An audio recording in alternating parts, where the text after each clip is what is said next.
네, 교리대학 4주차에 오신 것을 환영합니다. 벌써 어느덧 4주차가 되어서 이제는 예수님에 대해서 좀 함께 배워보는 시간을 가지려고 합니다. 오늘은 예수님을 아는 지식 1에 해당하는 내용입니다. 저희 기도함으로 오늘 교리대학 내용을 시작하도록 하겠습니다. 하나님 감사합니다. 오늘 예수님에 대해 알아가기를 소망합니다. 예수님의 아름다움을 마주할 때 우리의 시선이 이 세상의 잡음들에 휘둘리지 않고 예수 그리스도의 아름다움에 내 모든 것을 마음을 빼앗길 수 있도록 주께서 인도하여 주옵소서. 하나님 예수 그리스도를 아는 지식을 사모하며 나아가길 소망합니다.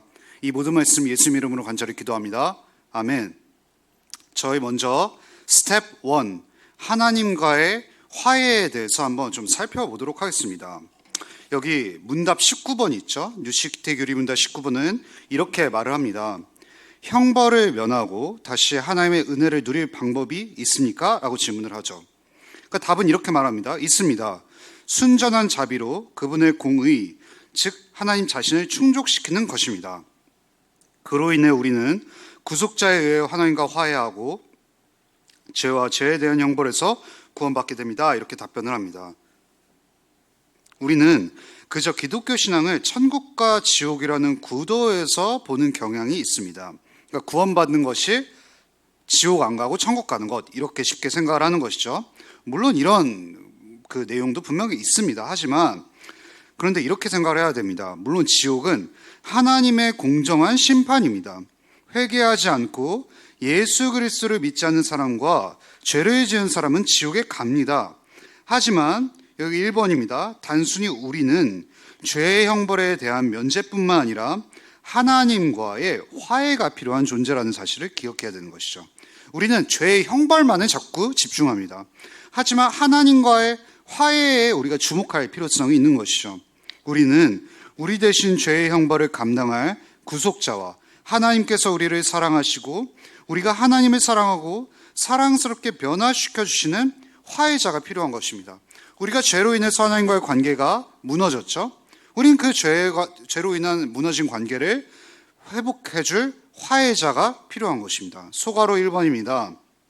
우리는 단순히 지옥의 형벌로부터 벗어나는 것만을 구원이라 생각하지만 구원의 가장 큰 능력은 하나님을 함부로 대하고 싶어하던 우리가 하나님께 돌이키게 되었다는 것입니다.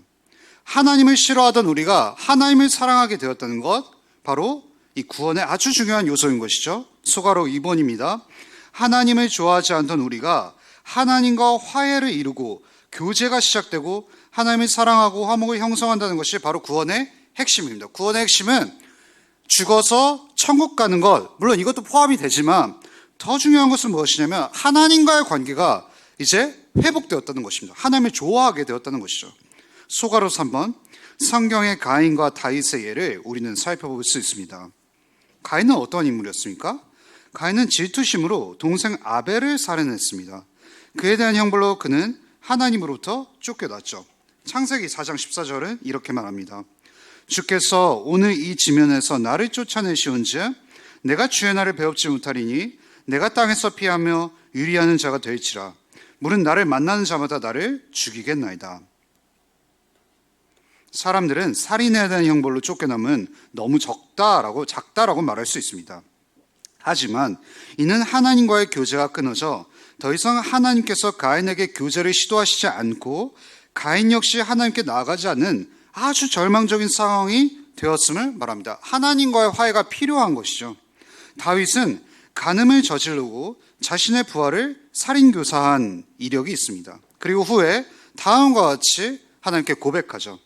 시편 51편 11절에서 12절입니다.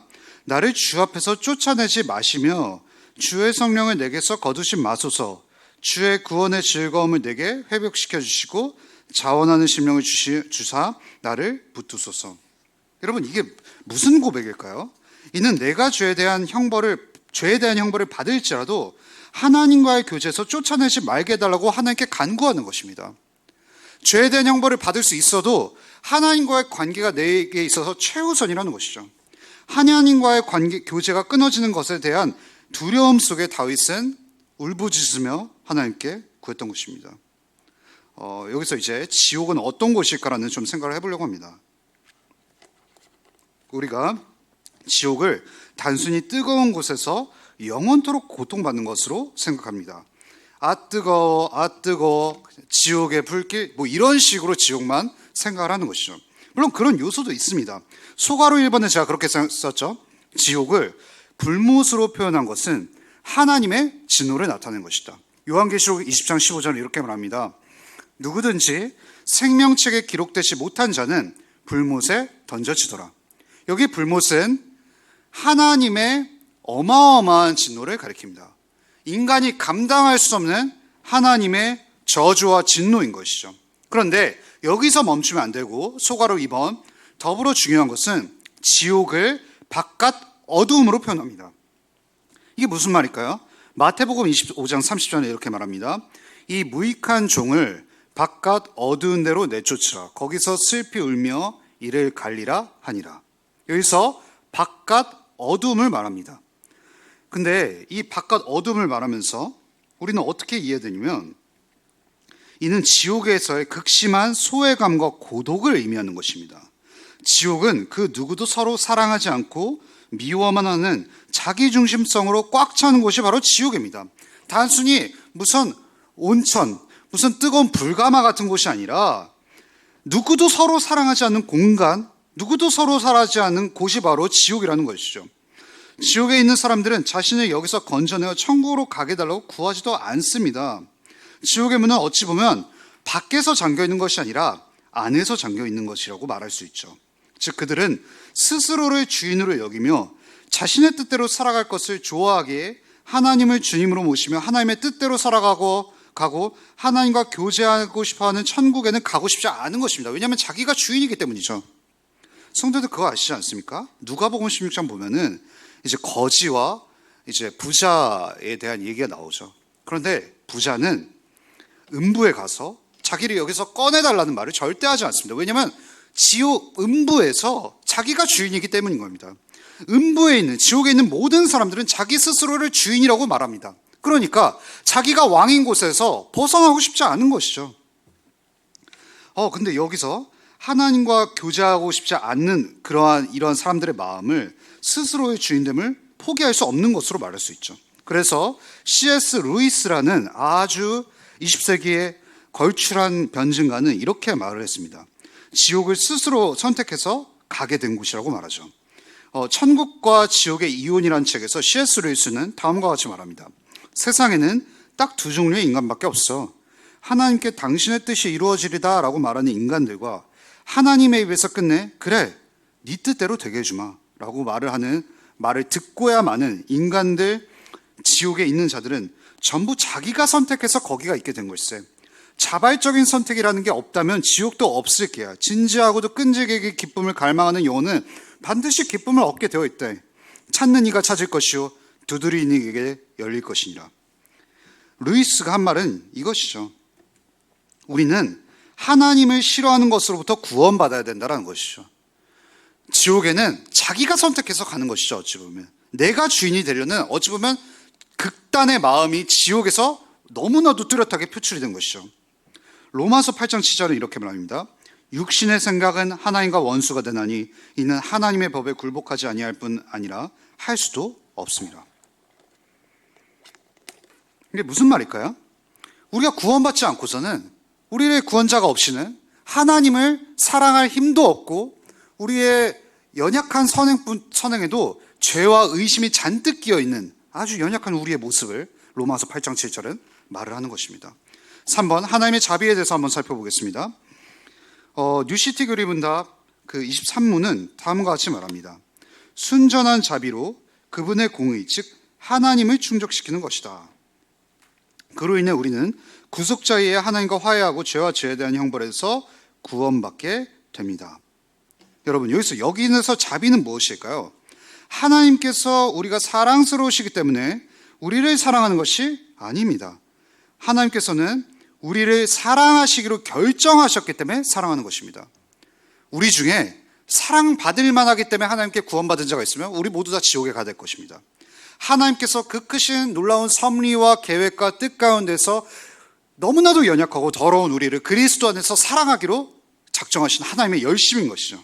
그분의 선하신 뜻으로 말미암아 우리는 그리스도로 말미암아 하나님께서 우리를 그리스도 안에서 사랑하시고 우리 또한 하나님을 사랑하며 사랑스러운 존재로 변화되는 것입니다. 스텝 1에서 뭘 말하는 걸까요? 우리가 죄에 대한 형벌도 해결받아야 되지만 하나님과 화해해야 된다는 것입니다. 근데 우리가 하나님께 손을 내밀 수 없죠. 우리가 하나님께 범죄했는데 하나님 측에서 화해자를 보내주셔야 하는 것입니다. 그것을 이제 스텝 2, 우리의 구원자이신 예수 그리스도를 통해서 한번 살펴보도록 하겠습니다. 스텝 2 한번 진행해 보도록 하겠습니다. 문답 19번을 다시 한번 읽어드리도록 하겠습니다. 형벌을 면하고 다시 하나님의 은혜를 누릴 방법이 있습니까? 답입니다. 있습니다. 순전한 자비로 그분의 공의, 하나님 자신을 충족시키는 것입니다. 그로 인해 우리는 구속자의 하나님과 화해하고 죄와 죄에 대한 형벌에서 구원받게 됩니다. 문답 20번입니다. 구속자는 누구입니까? 답입니다. 유일한 구속자는 하나님의 영원하신 아들 주 예수 그리스도이십니다. 그분 안에서 하나님은 사람이 되셨고 죄의 형벌을 직접 감당하셨습니다. 1번입니다. 우리는 죄의 형벌로부터 자유와 하나님과의 화해가 필요한 존재들입니다. 소가로 1번이죠. 우리는 선물을 받을 때 자신의 연약함을 인정하고 자신을 낮추고 자신을 돌아보아야 하는 경우가 있습니다. 예를 들어 보겠습니다.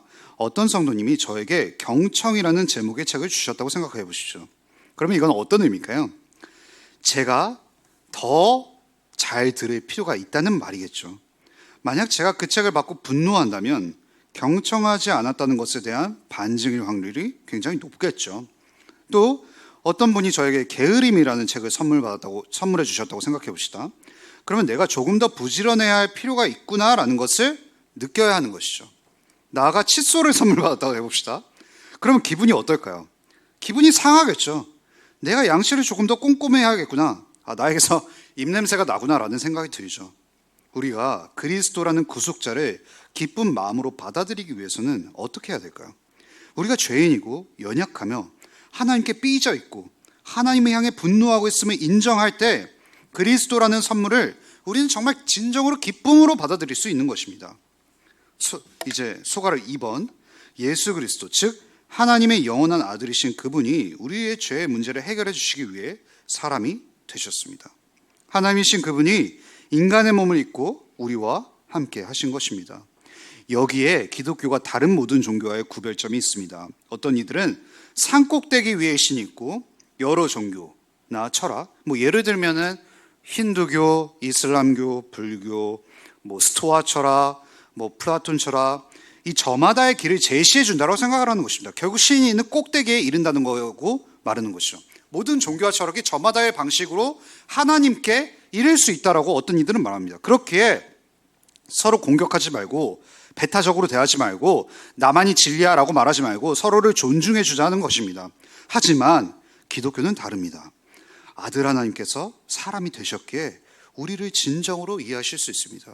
저는 그 어떠한 종교와 철학에서 신이 사람의 모습으로 이 땅 가운데 오셔서 우리의 죄의 문제를 대신 해결해 주었다고 말하는 종교와 철학은 발견한 적이 단 한 번도 없습니다.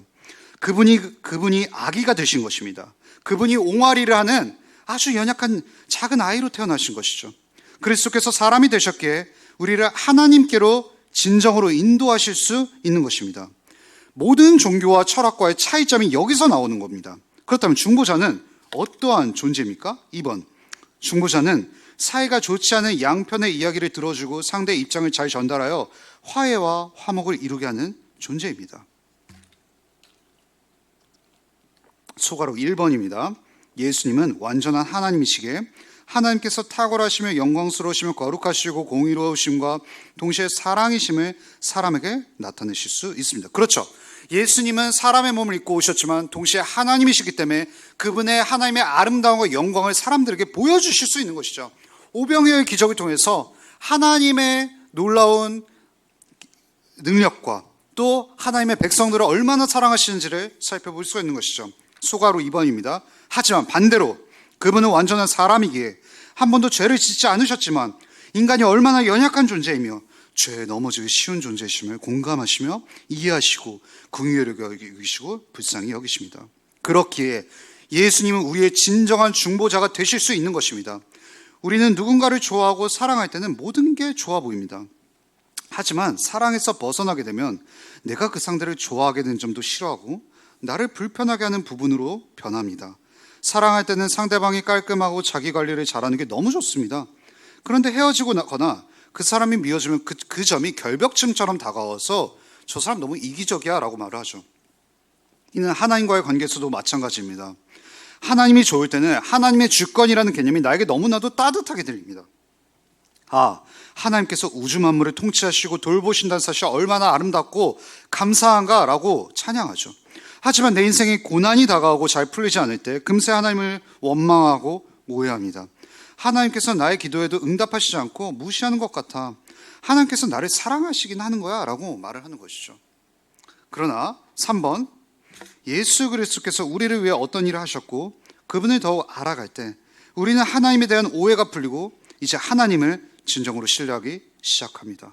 소가로 1번, 예수 그리스도께서 기도 응답을 받지 못하던 때를 우리가 좀 기억할 필요성이 있습니다. 마태복음 26장 39절, 조금 나아가서 얼굴을 땅에 대시고 엎드려 기도하여 이르시되 내 아버지여 만일 할만하시거든 이 잔을 내게서 지나가게 없소서. 그러나 나의 원대로 마시었고 아버지의 원대로 하옵소서 하시고, 즉 하나님의 진노와 저주 그리고 고통을 예수님은 피하고 싶었습니다.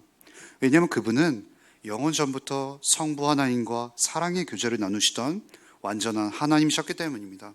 그분에게 있어서 가장 큰 즐거움과 행복은 바로 아버지 하나님과의 사랑의 교제를 나누는 것인데, 우리의 죄의 문제를 해결하기 위해서 그분은 하나님으로부터 외면받는 일을 우리 대신 경험하셔야 했던 것입니다.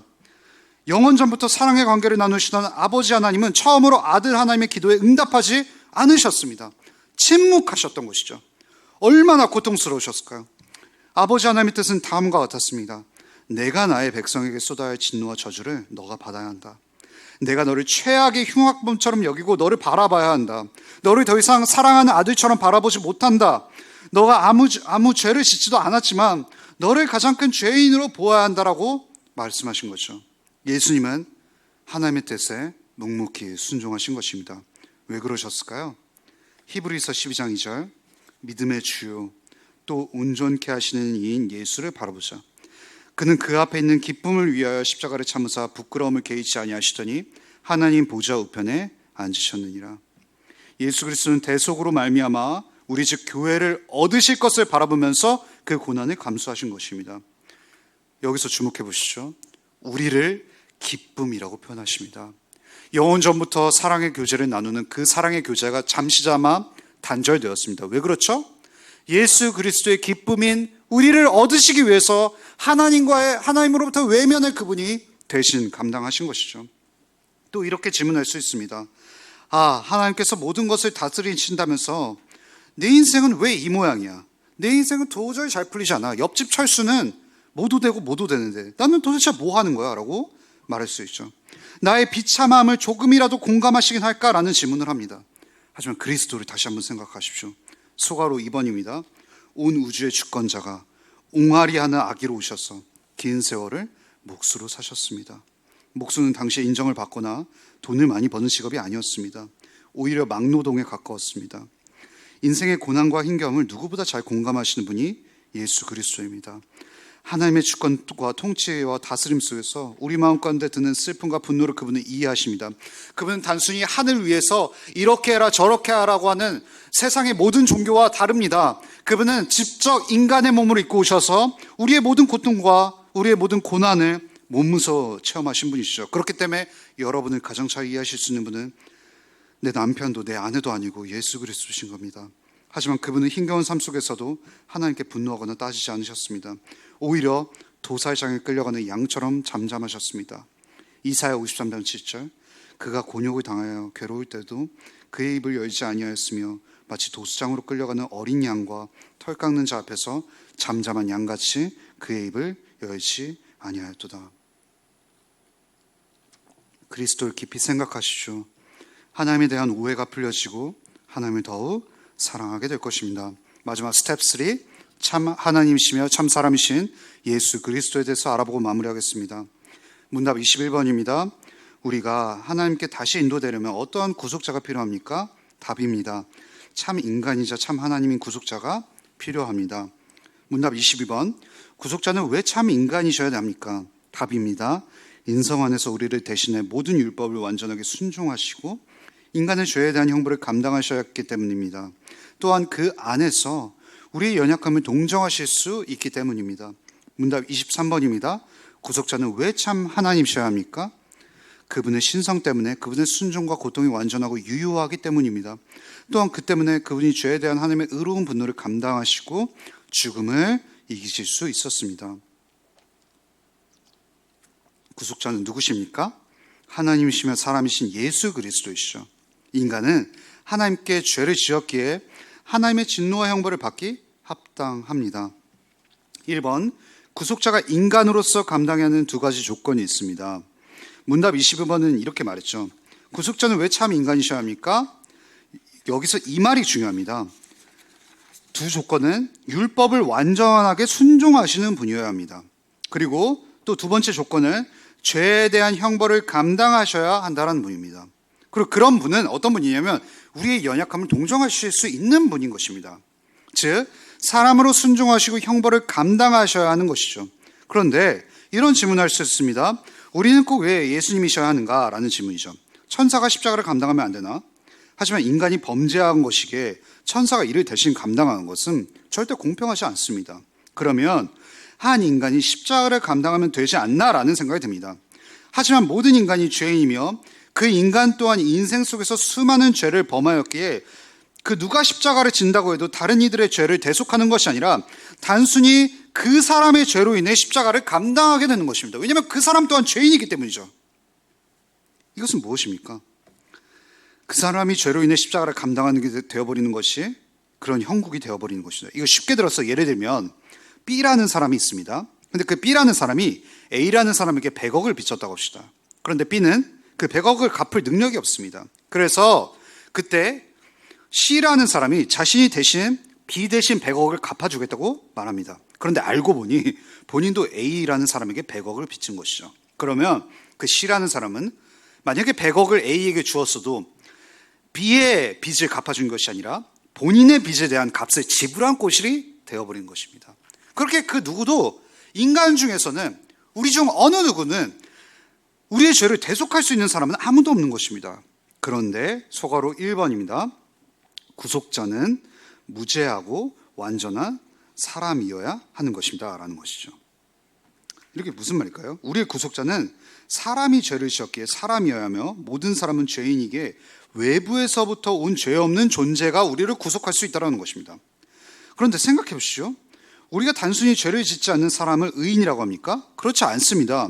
죄 짓지 않고 가만히 집에서 누워있으면 의인이 아니라 의로운 행동을 해야 의인인 것입니다. 하지만 우리는 죄인이기 때문에 아담 안에서 반역한 존재들이기 때문에 하나님의 말씀을 온전히 순종할 능력이 아무것도 없습니다. 선을 행하더라도 늘 불완전하게 순종합니다. 선을 행하더라도 나 자신이 높임받을 것을 기대하면서 선을 행합니다.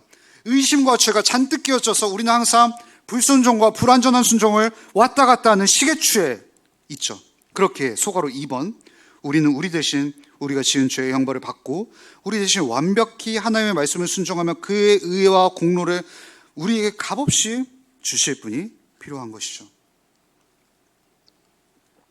그분은 바로 누굽니까? 예수 그리스도시죠. 소가로 3번, 더불어 우리의 구속자는 우리를 동정하시고 완전히 이해하십니다. 22문의 일부분입니다. 그 안에서 우리의 연약함을 동정하실 수 있기 때문입니다 라고 말합니다. 하나님이신 그분은 사람이 되시기 전에도 우리를 이해하셨습니다. 하나님은 전지하시기 때문이죠. 모든 것을 아십니다. 하지만 그분은 사람이 되셔서 단순히 위에서 모든 것을 전지하시는 개념으로 우리를 아는 것이 아니라 실제로 경험하는 분이신 것입니다. 우리와 함께 거하시며 인생이 맛보는 모든 고난과 슬픔을 경험하신 분이신 것이죠. 단순히 아시기 때문에 우리를 이해하시는 것이 아니라 우리를 경험하셨습니다. 그렇게 다른 종교의 신들과는 구별점이 있는 것입니다. 그분은 우리와 같이 되셨기에 우리를 진정으로 이해하십니다. 도로시 세이어즈라는 여성 기독교인이 있습니다. 굉장히 탁월한 신앙인이었죠. 그분이 이렇게 말합니다. 도그마는 드라마다라는 책에서 이렇게 말해요. 성육신에 담긴 의미는 다른 무엇보다 이런 것이다. 무슨 이유에서든 하나님이 사람의 되기로, 즉 한계가 있고 슬픔과 죽음에 종속된 고통받는 존재가 되기로 작정하셨다. 그분은 자기 피조물과 무슨 놀이를 하든 자기가 세운 규칙을 지키며 공평하게 놀았다. 그분은 자신이 당하지 않는 일이라면 그 무엇도 인간에게 요구하지 않는다. 그는 귀찮은 가사에 쓰러질 정도의 힘겨운 노동, 돈의 복종 등으로 인해 최악의 고통, 치욕, 패배, 절망, 그리고 죽음에 이르기까지 인간의 모든 경험을 몸소 겪어보셨다. 그는 사람이었을 때 사람의 역할을 했다.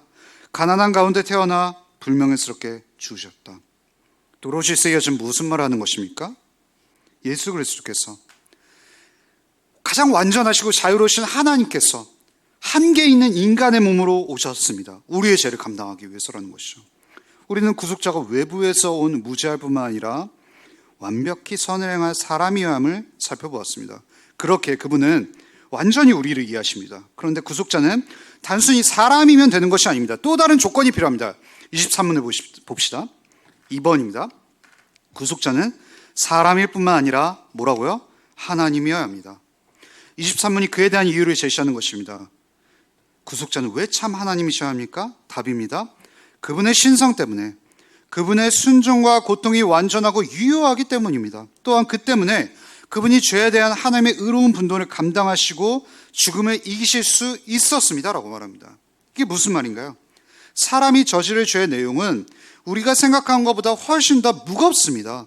즉 소가로 1번, 영원히 위대하시고 거룩하시면 모든 것을 통치하시는 창조주 하나님께 반역을 한 것이기에 그 어떠한 죄보다도 무겁습니다. 사회에서 연쇄살인마에게 최고 형벌을 내리죠. 하지만 하나님을 향한 반역이 살인이라는 죄보다 더 심각합니다. 그렇게 단순히 사람이 지옥에서 영원토록 형벌을 받는다고 해서 이 죄에 대한 탕감이 온전히 이루어지는 것이 아닙니다. 영원히 한 죄인이 지옥에서 고통받아도 빚진 100억에 100원도 갚지 못한 정도의 일인 것입니다. 여러분, 문제를 너무 가볍게 생각하지 마십시오. 하나님이 죄에 대한 형벌을 감당하시고 탕감하실 수 있는 것입니다. 영원히 위대하시고 거룩하신 하나님께 지은 죄에 대한 하나님의 영원한 진노와 저주를 영원히 위대하고 거룩하신 하나님께 쏟아져야, 하나님의 진노와 저주가 예수 그리스도에게 쏟아져야 해결되는 것입니다. 죄에 대한 형벌의 본질은 하나님의 영원한 진노와 저주입니다. 하나님의 진노와 저주를 온전히 감당할 만한 사람은 단 한 명도 없습니다. 그래서 어떠한 신학자는 이렇게 말했습니다. 하나님의 진노는 시간에 있어서 영원한 진노요, 그 정도에 있어서 무한히 큰 진노입니다. 그러므로 영원한 존재인 참 하나님만이 영원한 진노를 감당하실 수 있는 것이고, 또한 무한한 능력을 가지신 참 하나님만이 무한한 진노를 감당하실 수 있는 것입니다. 추측컨대 만일 예수님께서 신성의 능력으로 인성을 붙들어 주지 않았다면 하나님의 영원한 진노, 곧 영원한 진노의 형벌이 예수님의 육체와 영혼에 쏟아 부어졌을 때 형체도 알아볼 수 없을 정도로 소멸되었을지도 모릅니다. 그러나 예수님께서 십자가 위에서 하나님의 영원한 형벌, 그 진노를 다 받으실 수 있었던 것은 예수님이 신성의 능력으로 인성을 지탱해 주셨기 때문입니다. 이것은 무슨 말씀이죠? 사람은 하나님의 진노와 저주를 감당할 수 없다는 것입니다. 예수님이 신성의 능력으로 인성을 지탱해 주셨기 때문에 하나님의 영원한 진노와 저주를 우리 대신 감당할 수 있었다는 것이죠. 더불어 만약 그럴 수는 없지만 천사가 대속을 받는다고 해봅시다. 물론 천사는 우리 대신 형벌을 받을 수도, 하나님의 진노와 저주를 감당하실 수도 없습니다. 그렇게 된다면 천사가 찬송을 받겠죠. 하지만 소가로 2번입니다. 영원히 높고 거룩하신 하나님께서 그 일을 하심으로 그 큰 사랑을 나타내신 것입니다. 그렇게 우리는 하나님을 찬양하고 높이고 사랑하는 것입니다. 오늘 이 내용이 마무리되었습니다. 예수 그리스도께서 참 하나님이시고 참 사람이시란 사실, 왜 그런지 이해하셨겠습니까? 이 사실을 붙잡는 것은 우리에게 너무나도 큰 위로가 됩니다. 나를 아무도 이해하지 못하라고 말하시는 성도님이 계십니까? 성도님, 죄송합니다. 예수 그리스도가 계십니다. 예수 그리스도께서 성도님이 심지어 고민하지 않던 부분들까지도 다 헤아리고 계십니다. 그분을 신뢰하시면서 우리가 또 돌아오는 한 주 죄에 대해서 승리하기를 바랍니다. 기도 제목입니다. 우리를 진정으로 이해하시고 죄의 문제를 해결하신 그리스도를 찬양합시다. 성도님들, 그리스도를 바라보고 그리스도께 나아가는 한 주 되기를 간절히 소망합니다. 오늘 강의를 마무리하도록 하겠습니다. 감사합니다.